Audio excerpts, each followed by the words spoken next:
ഈ താരന്റെ ശല്യം കാരണം വയ്യ. എന്നാ ചെയ്യാനാന്ന് അറിയില്ല. ഈ താരം മാറാൻ ഒരു വഴിയില്ല. പലതും ചെയ്തു നോക്കി. ജോലിയെല്ലാം കഴിഞ്ഞ് വന്ന് കയറിയപ്പോൾ അമ്മുന്റെ വക മുടിയൊക്കെ അപ്പടി വളർന്നു. ഒന്നാമനെ താടിയില്ല, ഉള്ളതാണെ വൃത്തികേടായിട്ട് ഷോക്കായിട്ട് നിൽക്കുന്നത്. എന്നാ പിന്നെ മുടി വെട്ടിയേക്കാൻ പിന്നെ ഒന്നും നോക്കിയില്ല. ഉറങ്ങിക്കിടന്ന യാവിനെ എടുത്ത് നേരെ പോയി. അങ്ങനെ നേരെ നമ്മൾ മുടി വെട്ടാൻ വന്നിരിക്കുന്ന മാസ്റ്ററിലേക്കാണ്. ഈ മാസ്റ്റർ വന്ന് മുടി വെട്ടി കഴിഞ്ഞ ഒരു പ്രത്യേകതയുണ്ട്. അതെന്നാന്ന് പറയാം. ഇതിന്റെ ലൊക്കേഷൻ വരുന്നത് നമ്മുടെ പാലാ വൈക്കം റൂട്ടിലെ RV ജംഗ്ഷനിലാണ്. ഈ ഒരു മാസ്റ്റർ വന്ന് മുടി വെട്ടിയാൽ നമുക്ക് മുടി മാത്രം വെട്ടിട്ട് പോകേണ്ടതല്ല, നമുക്ക് ആ കൂടെ കോംബോ ആയിട്ട് താരം കളയുന്ന ഒരു ട്രീറ്റ്മെന്റ് കൂടെ ചെയ്യാം. പളനി പോയി മുടി മുട്ടയടിച്ചത് മാത്രമേ യാവിന്റെ പുറത്തുനിന്ന് ഒരാൾ മുടി വെട്ടിട്ടുള്ളൂ. അതിനുശേഷം മൊത്തം യാവിന്റെ ഹെയർ സ്റ്റൈലിസ്റ്റ് അമ്മുവാണ്. എന്നാണെങ്കിലും ഇവിടെ വന്നിട്ട് എന്നെ മുടി വെട്ടാൻ കൂടെ പുള്ളി സമ്മതിക്കുന്നില്ല. എവിടെ തുടങ്ങണം എന്നൊരു കൺഫ്യൂഷൻ ഉണ്ടായിരുന്നു. ഞാനും ബിനുവും കൂടെ ഇങ്ങനെ ചർച്ചയൊക്കെ ചെയ്ത് പയ്യെ മുടിയൊക്കെ വെട്ടി വരും. പിന്നെ ഈ മുടി വെട്ടുന്നത് എന്റെയാണ്. മുടിയുടെ ഭംഗി താടി ഡ്രസ് ചെയ്തതിന്റെ ഭംഗി മാത്രമേ നോക്കാവുള്ളൂ. മൊത്തത്തിലുള്ള ഔട്ട്ലുക്ക് നോക്കാം. നമ്മൾ ഈ സിനിമയിലൊക്കെ കാണുന്ന പോലെ ഒരുങ്ങിയൊക്കെ തിരിച്ചിറങ്ങുമ്പോൾ വേറെ ആളായിട്ട് അങ്ങനെയൊന്നും പ്രതീക്ഷിക്കുകയോ ചെയ്യരുത് കേട്ടോ. ഇവന്റെ വർക്ക് മാത്രം നോക്കിയാൽ മതി. ഭൂരിഭാഗം സമയത്ത് ഞാൻ മുടിവെട്ടാൻ പോകുമ്പോൾ എന്റെ കൂടെ യായും അമ്മും കാണുന്നുണ്ട്. അതുകൊണ്ട് തന്നെ യായും മുടിവെട്ടുന്നതൊക്കെ കണ്ട് ഇങ്ങനെ നിന്നോണ്ടായിരിക്കും. എന്തായാലും ഇവിടെ വന്നപ്പോൾ ഇവനുമായിട്ട് പെട്ടെന്ന് പുള്ളി കമ്പനിയായി. എന്റെ മുടിയൊക്കെ വെട്ടുന്നുണ്ടപ്പോൾ യായും പറഞ്ഞു യായും മുടിവെട്ടാൻ ഓക്കെ. പിന്നെ പുള്ളിനെ കയറ്റി മുടിവെട്ടാൻ വേണ്ടി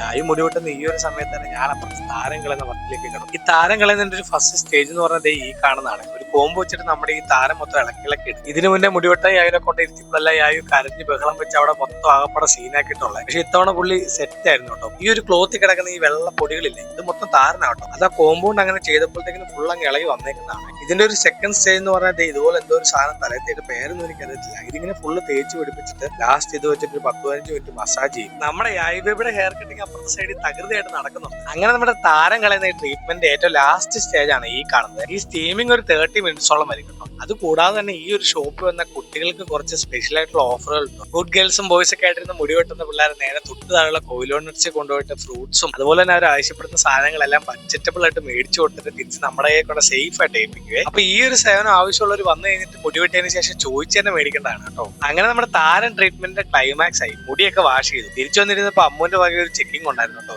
താരൻ പൊടി പോലും ഇല്ല കാണാൻ. ക്യാമറാമാൻ അമ്മുവിനോടൊപ്പം വൈശാഖ് ആൻഡ് യാറ സൈനിങ് ഓഫ്.